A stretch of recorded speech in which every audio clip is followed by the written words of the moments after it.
નમસ્કાર.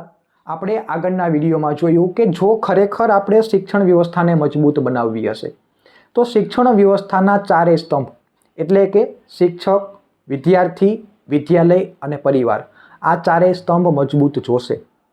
અને શિક્ષકનું જે માન છે, સન્માન છે, પ્રતિષ્ઠા છે એ સમાજમાં જળવાવી જ જોઈએ અને એની જવાબદારી સમાજની હોય, માતા પિતાની હોય, શૈક્ષણિક સંસ્થાની હોય.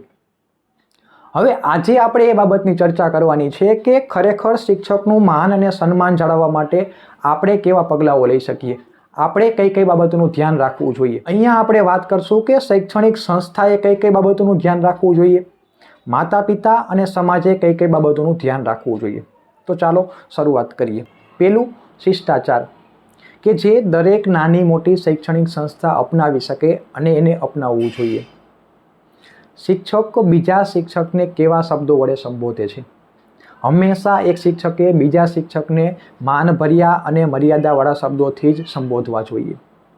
કારણ કે જ્યાં સુધી એક શિક્ષક બીજા શિક્ષકની રિસ્પેક્ટ નહીં કરે ત્યાં સુધી આપણે આશા ન રાખી શકીએ કે એક વિદ્યાર્થી કે પછી સમાજ શિક્ષકની રિસ્પેક્ટ કરશે, એને આદર આપશે. બીજું, શિક્ષક અને વિદ્યાર્થી. વિદ્યાર્થીઓ શિક્ષકને કેવા શબ્દો વડે સંબોધે, વિદ્યાર્થીઓ શિક્ષકનું કઈ રીતે અભિવાદન કરે એ પણ મહત્વનું છે. સર કે પછી મેડમ જેવા શબ્દોને બદલે ગુરુજી અથવા તો આચાર્ય જેવા શબ્દોનો પ્રયોગ કરવો જોઈએ. કારણ કે સર કે મેડમના બદલે ગુરુજી કે આચાર્ય જેવા શબ્દોમાં વધુ મર્યાદા છે, એમાં વધારે માન અને ભાવ છે. શરૂઆત આપણે શબ્દોથી જ કરવી પડશે. હળવે હળવે સમય જતાં એ ભાવમાં પરિવર્તન પામશે અને શબ્દોમાંથી ભાવ તરફ વળશે અને શિક્ષકોનું સન્માન વધશે. બીજું, સ્વતંત્રતા. શિક્ષકોને જેટલી બની શકે એટલી વધુ સ્વતંત્રતા આપવી જોઈએ. આજે શૈક્ષણિક વ્યવસ્થા એક તંત્ર બનીને રહી ગઈ છે. શિક્ષકોને લેવાના તમામ નિર્ણયો આજે શૈક્ષણિક સંસ્થા લે છે. શિક્ષકોએ વર્ગખંડમાં શું કરવું જોઈએ, શું ન કરવું જોઈએ, કેવી રીતે ભણાવવું જોઈએ, શું ભણાવવું જોઈએ, બેઠા બેઠા ભણાવવું કે ઊભા ઊભા ભણાવવું એ નિર્ણય પણ શૈક્ષણિક સંસ્થા જ કરે છે. જ્યાં સુધી શિક્ષકોનો પોતાનો વિવેકપૂર્ણ નિર્ણય નહીં હોય ત્યાં સુધી શૈક્ષણિક વ્યવસ્થા મજબૂત નહીં બને. આજે કેવું છે કે શૈક્ષણિક વ્યવસ્થા એક કંપનીની જેમ કાર્ય કરે છે, એક તંત્રની જેમ કાર્ય કરે છે. શૈક્ષણિક સંસ્થા એક કંપની છે. આ કંપની એક પ્રોડક્ટ વેચે છે જેને આપણે જ્ઞાન કહી શકીએ અને આ જ્ઞાનને ગ્રહણ કરવા માટે, પ્રોડક્ટને ગ્રહણ કરવા માટે વિદ્યાર્થીઓ છે. આ પ્રોડક્ટનું વેચાણ એક સેલ્સમેન તરીકે શિક્ષક કર્મી કરે છે અને જ્યાં સુધી શિક્ષક પોતે શિક્ષક મટીને શિક્ષક કર્મી બની રહેશે ત્યાં સુધી શૈક્ષણિક વ્યવસ્થા ક્યારેય મજબૂત નહીં બને. તો બની શકે એટલું શિક્ષકને સ્વતંત્રતા આપવી જોઈએ. ત્રીજું, સંતોષકારક અર્થાર્જન. આ બહુ મહત્ત્વનું છે. ખરેખર એ સમજવું મુશ્કેલ છે કે આજે શિક્ષકોને સંતોષકારક પગાર શા માટે નથી મળતો. અત્યારના બાળકો પોતે ડૉક્ટર કે એન્જિનિયર બનવા માગે છે. બાળકોના માતા પિતા પણ એમના બાળકોને ડૉક્ટર કે એન્જિનિયર બનાવવા માગે છે, શિક્ષક બનાવવા માગતા નથી. કારણ કે ડૉક્ટર કે એન્જિનિયર બનીને એમને સંતોષજનક સેલેરી મળી શકે. ખરેખર એ સમજવું મુશ્કેલ છે કે જો નાની નાની હોસ્પિટલો કે જેમની પાસે હજુ એટલો બધા પેશન્ટનો ફ્લો નથી છતાં એ ડૉક્ટરને સંતોષકારક સેલેરી આપી શકે છે, તો આવડી મોટી સંસ્થાઓ શિક્ષકને શા માટે સંતોષકારક સેલેરી નથી આપી શકતી? અને બીજું કે ખરેખર શિક્ષકોને વધુ પગાર આપવાથી શૈક્ષણિક સંસ્થા પણ નુકસાનમાં જતી નથી. બહુ સિમ્પલ ગણિત છે, આપણે સમજી શકીએ એવું ગણિત છે. માનો કે આપણે કોઈ શિક્ષકને એક મહિને 4,000 રૂપિયાનો પગાર વધારો કરી દીધો, તો 12 મહિને આપણે એ શિક્ષકને 48,000 એટલે કે લગભગ 50,000 રૂપિયા ચૂકવશું. જો એ શિક્ષક યોગ્ય હશે, પ્રતિભાશાળી હશે તો એ પોતાની સાથે 7 કે 8 એડમિશન લઈને ચોક્કસથી આવશે. અને આ સમજવું બહુ મુશ્કેલ નથી.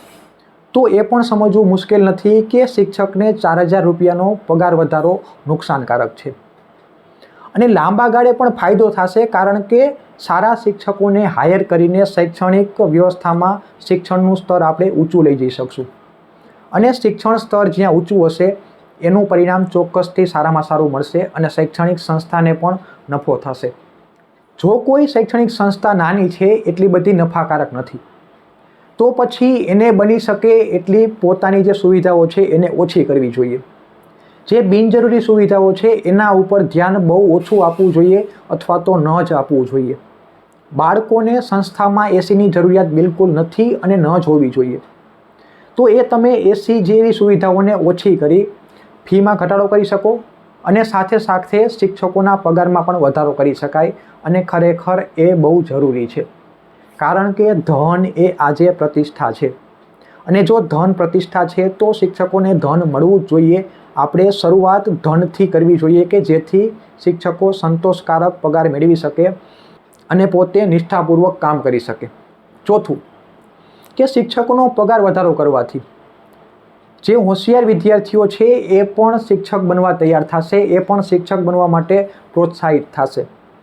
આપણી જ સ્કૂલમાં જે વિદ્યાર્થીઓ હોશિયાર છે એને શિક્ષકો બનવા માટે પ્રોત્સાહિત કરવા જોઈએ. પાંચમું, પારિવારિક ભાવના.